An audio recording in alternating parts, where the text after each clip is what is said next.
साथियों नमस्कार, मैं हूं Jagatpal, motivational speaker, life coach. Meaningful life के इस सीरीज में आप सबका स्वागत है। आज हम इस मीनिंगफुल लाइफ को एक स्टोरी से समझने की कोशिश करते हैं। दो बाज की पक्षियां एक बार राजा जंगल में शिकार करने के लिए गए। शिकार के दौरान उन्हें दो छोटे छोटे बाज के पक्षी मिले। बड़े खुश हुए राजा उनको देखकर। उन्होंने सोचा कि इसको लेके जाते हैं और इन्हें हम पालते पोसते हैं और मैं इसे आसमान की बुलंदी में उड़ाना चाहता हूं, सबसे ऊंचाई पर उड़ाना चाहता हूं। उन दोनों पक्षियों को लेकर के वो घर आए। महल में उन्होंने अपने एवियरी, इसको पक्षीशाला कहते हैं, वहां पर आदेश दिया कि इनको पालो पोसो और इसको ऊंचाई पर उड़ाने के लिए ट्रेनिंग दो। जो कर्मचारी थे लगातार उनको पालने पोसने का काम करने लगे और उनको ट्रेनिंग देने लगे।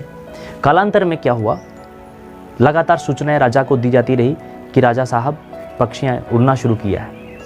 फिर कई दिन के बाद फिर राजा साहब को बोला गया कि पक्षियां उड़ना शुरू किया है। तो धीरे धीरे कालांतर में क्या हुआ कि दोनों पक्षियों में से एक पक्षी आसमान की बुलंदियों में उड़ने लगा, लेकिन एक पक्षी उड़ता ही नहीं था। वो बैठा रहता था, पेड़ की डाली पे बैठा रहता था। बहुत परेशान सारे कर्मचारी। उन्हें राजा को खबर लगाई कि राजा साहब एक पक्षी तो आसमान की बुलंदियों पे उड़ रहा है जैसा आप चाहते थे, लेकिन एक तो उड़ने का नाम ही नहीं ले रहा। हमने बहुत प्रयास किया, बहुत कोशिश की, लेकिन वो उड़ नहीं रहा। समझ में नहीं रहा कि प्रॉब्लम क्या है। राजा परेशान हो गए। पूरे प्रदेश में उन्होंने अनाउंसमेंट कराया कि जो इस पक्षी को आसमान की बुलंदियों में उड़ाएगा पहुंचाएगा उसे बड़ा इनाम दिया जाएगा। बड़े अच्छे अच्छे पक्षी के जानकार लोग पहुंचे, एक से बढ़कर एक पक्षी के जानकार लोग पहुंचे। सभी ने प्रयास किया लेकिन प्रयास असफल हुआ।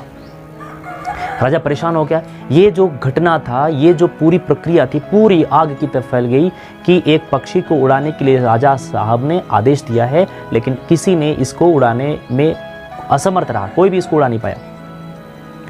तो इस खबर को सुनकर एक बहुत सिंपल सा ग्रामीण आदमी राजा के दरबार में पहुंचा और उसने कहा कि राजा साहब, जैसा कि आपने घोषणा कर रखा है कि आप एक पक्षी को उड़वाना चाहते, तो मैं उसी के संबंध में आपके साथ उपस्थित हुआ हूं और मैं इसको उड़ा सकता हूं। इतने कॉन्फिडेंस देकर के राजा को बड़ा आश्चर्यचकित हुआ जब उन्होंने बोला कि पूरे प्रदेश के अच्छे से अच्छे जानकार लोग इस पक्षी को नहीं उड़ा पाए, तो ये साधारण सा दिखने वाला आदमी आखिर कर क्या कर सकता है। तो उसने कहा, क्या तुम वाकई में इसको उड़ा सकते हो? बोले यस, बिल्कुल उड़ा सकता हूँ, और अगर नहीं उड़ाया तो मैं बहुत परेशान हूँ, ऐसे भी बहुत परेशान हूँ। अगर नहीं उड़ाया तो मैं तुमको मौत की सजा दूंगा।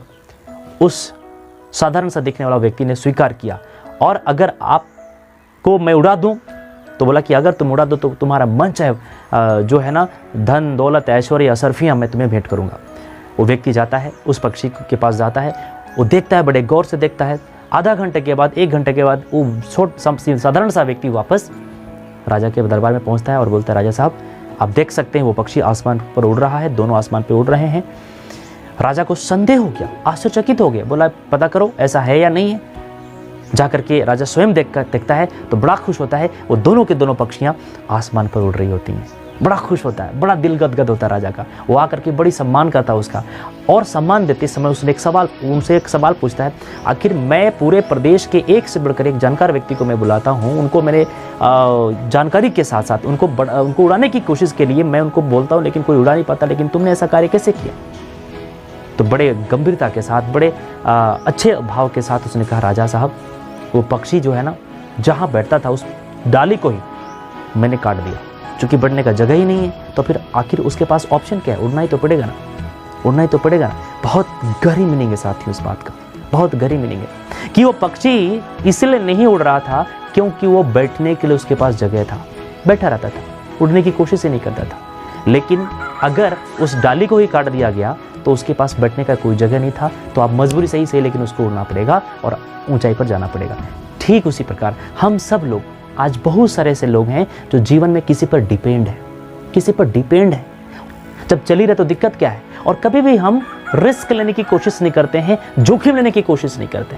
परिणाम क्या होता है? हम जीवन भर एक असफल व्यक्ति बने रहते हैं, जीवन भर। साथियों अगर जिंदगी में आगे बढ़ना है तो डिपेंडेंसी की जो एटीट्यूड है उसको हटाना पड़ेगा। निर्भरता की जो किसी और पर निर्भरता की जो एटीट्यूड है उसको हटाना पड़ेगा और आत्मनिर्भर बनना पड़ेगा। मीनिंगफुल लाइफ अगर जिंदगी में लेना चाहते हैं, जिंदगी को अर्थपूर्ण जीवन जीना चाहते हैं, तो डिपेंडेंट नहीं बल्कि इंडिपेंडेंट होना पड़ेगा और अपने जीवन को रिस्क और थोड़ा जोखिम लेना पड़ेगा, क्योंकि जोखिम जो लेता है वो जिंदगी में बहुत ऊंचाई पर जाता है और जो जोखिम नहीं लेता है वो जिंदगी में बहुत बड़ा कार्य नहीं कर सकता। इसीलिए सुरक्षा की जो घेरे हैं उससे बाहर निकलना पड़ेगा। अगर सुरक्षा के घेरे से बाहर निकलेंगे तो कामयाबी आपकी वर्ण करेगी, और सुरक्षा के घेरे में रखेंगे तो मैं आपको बताना चाहता हूं कि क्रीज के अंदर छक्के नहीं लगते, छक्के लगते हैं क्रीज से बाहर निकलने के बाद। एक आध छक्के अगर लग गए क्रीज के अंदर तो बात अलग है, लेकिन अगर छक्के बड़े मारने हैं तो क्रीज से बाहर निकलना पड़ेगा साथियों। ठीक उसी प्रकार से डिपेंडिंग वाली जो एटीट्यूड है, निर्भर किसी और पे निर्भर होने जो एटीट्यूड है, वो हमें कमज़ोर बना रही है, वो हमें वीक बना रही है और हमें बिल्कुल एक नीरस जिंदगी दे सकता है साथियों। इसीलिए डिपेंड नहीं होना है, इंडिपेंडेंट बनना है और अपनी ज़िंदगी की जिम्मेदारी स्वयं लेनी है। हम कामयाबी पे जाएंगे, अपनी लाइफ को भी मीनिंगफुल बनाएंगे। Thank you very much.